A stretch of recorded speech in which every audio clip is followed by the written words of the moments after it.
I am heavily influenced by sort of the post-impressionists, which would be Van Gogh and Impressionists, Monet, Gauguin. I love Bonnard very much, and Vuillard, French, and I guess Dutch, and also early American painting like Winslow Homer. Fairfield Porter is not really early American, but Fairfield Porter, a figurative painter, and more contemporarily, Alex Katz is someone who I really like. So really, I'm Thomas Eakins. I really am very much drawn to a tradition of American representational figurative painting. Everything inspires me. Primarily, I guess I would have to focus on the human figure moving through a landscape is probably like when I see a landscape, and I might not be that drawn to it, but then if I see a bike rider or a person in the distance walking through, it really always catches my attention, and that usually will make me want to make a painting of it. When I was young, I was probably 10, and I knew I liked to paint and draw very much, and I used to copy covers of books a lot. I made a lot of drawings from things, and I really just continued throughout high school. I just applied. The only college I applied to was art school at VCU, and got in luckily, and that's where I went. And then I got out. I was going to study communication arts, and then I decided to study painting, and I really fell in love with it, and I just never really considered anything else. Just kept doing it. I basically paint from observation, and I learned in a postgraduate school how to be a plein air painter, which is French plein air for painting outdoors.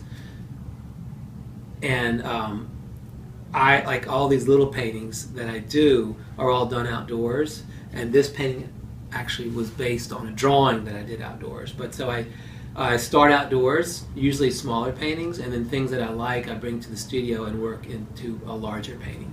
That's my process. Oil on canvas.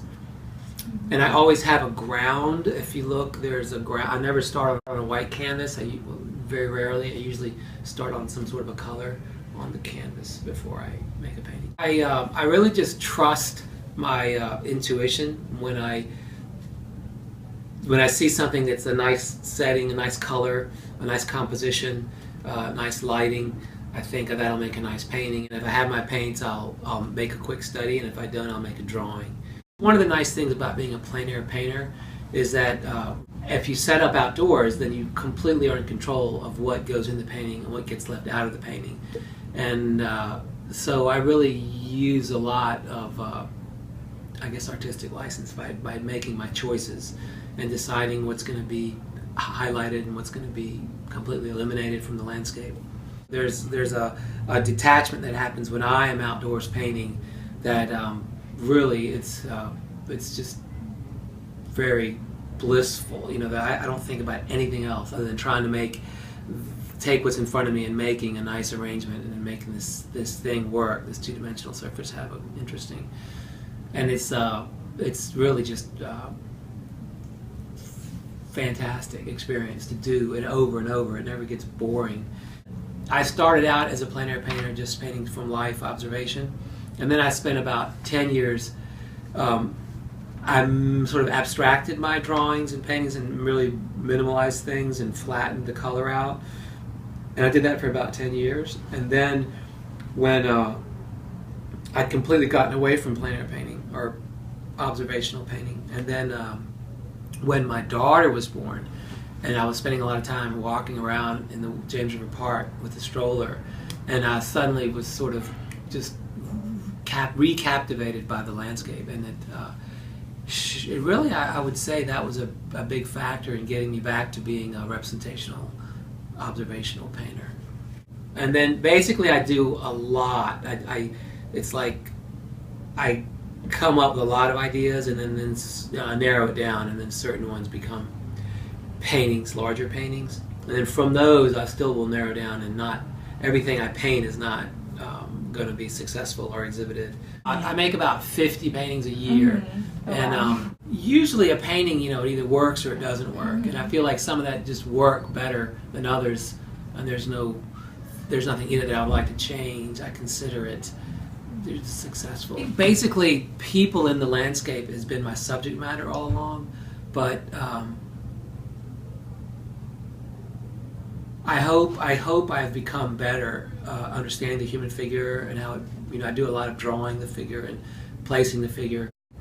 Every painting I make, I have always hoped that it's better or I have a better understanding of what I'm trying to paint than I did before.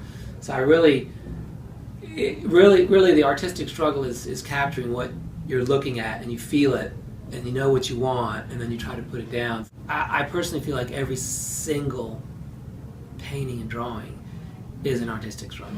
And if it's not, then for me, I think I sort of don't take it seriously or sort of dismissive about it, whether it's a portrait or a landscape.